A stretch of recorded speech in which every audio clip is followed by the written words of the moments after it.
Hey there, I'm Emily, and we're studying the Course in Miracles together. Today, it's time for lesson 46 in the workbook. God is the love in which I forgive. God does not forgive because he is never condemned. And there must be condemnation before forgiveness is necessary. Forgiveness is the great need of this world, but that is because it is a world of illusions. Those who forgive are thus releasing themselves from illusions, while those who withhold forgiveness are binding themselves to them.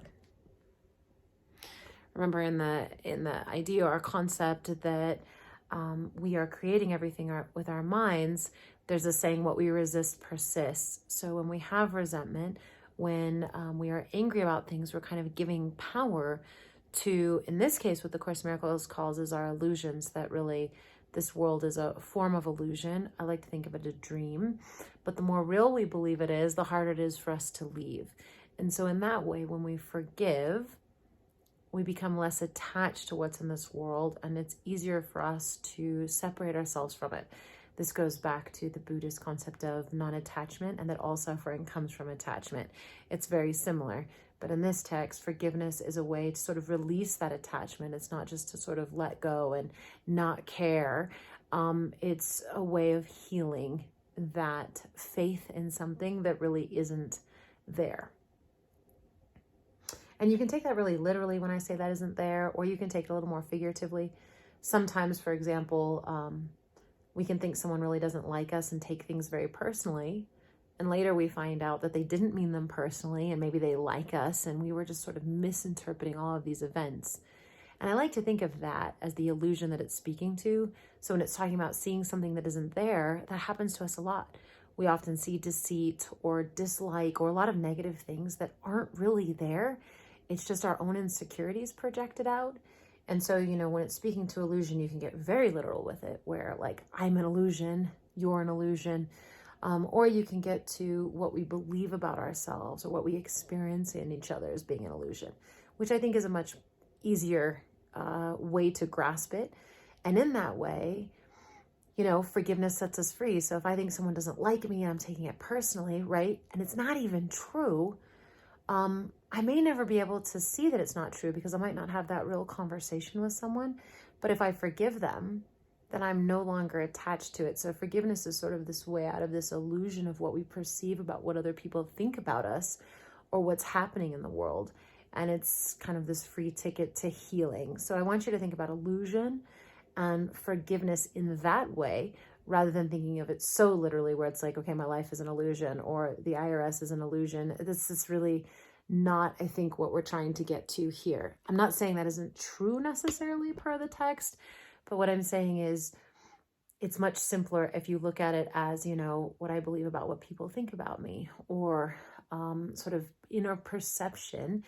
I can see a lot of things that aren't there. We can think someone likes us when they don't.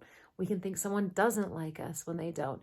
And so forgiveness for the resentments that can develop as a result of these things can again set us free from that illusion. Hopefully that helps to make sense. So it says, forgiveness is the great need of this world, but that is because it is a world of illusions. Those who forgive are thus releasing themselves from illusions, while those who withhold forgiveness are binding themselves to them. As you condemn only yourself, so do you forgive only yourself.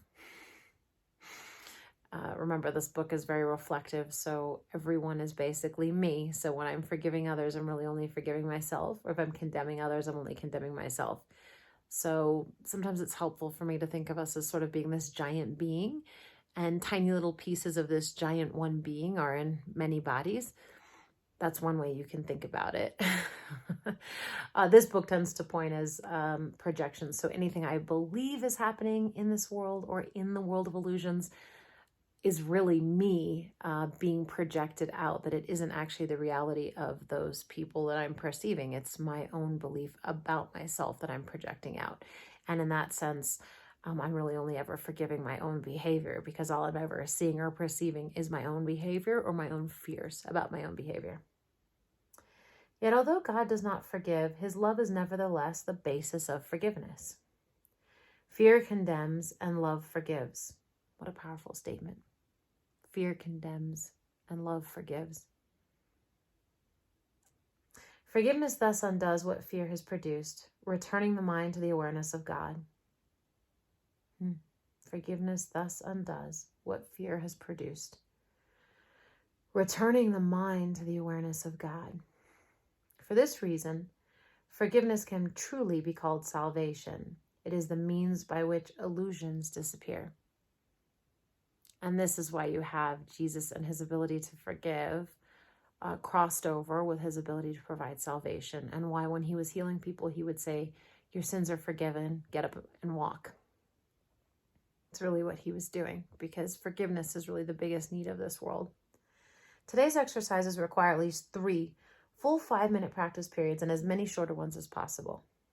Begin the longer practice periods by repeating today's idea to yourself as usual. Close your eyes as you do so and spend a minute or two in searching your mind for those whom you have not forgiven. It does not matter how much you have not forgiven them. You have forgiven them entirely or not at all. I love the simplicity of the text. It's like it's on or off switch. If you are doing the exercise as well, you should have no difficulty in finding a number of people you have not forgiven. Be honest with yourself, it's saying. It is a safe rule that anyone you do not like is a suitable subject. Anyone you don't like, you haven't forgiven them. Mention each one by name and say, God is the love in which I forgive you. Person's name. So, God is the love in which I forgive you, Sarah. The purpose of the first phase of today's practice periods is to put you in a position to forgive yourself. After you've applied the idea to all those who have come to mind, tell yourself, God is the love in which I forgive myself. Then devote the remainder of the practice period to adding related ideas, such as God is the love with which I love myself. God is the love in which I am blessed. The form of the application may vary considerably, but the central idea should not be lost sight of. You might say, for example, I cannot be guilty because I am a son of God. I have already been forgiven. No fear is possible in a mind beloved of God. There is no need to attack because love has forgiven me. The practice period should end, however, with a repetition of today's ideas originally stated. The shorter practice periods may consist either of a repetition of the idea for today in the original or in a related form, as you prefer. Be sure, however, to make more specific applications if they are needed. They will be needed at any time during the day when you become aware of any kind of negative reaction to anyone, present or not. In that event, tell him silently, God is the love in which I forgive you.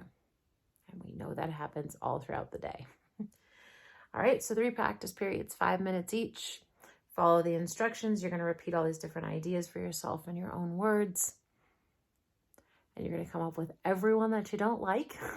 And you're going to say, God is the love in which I forgive you.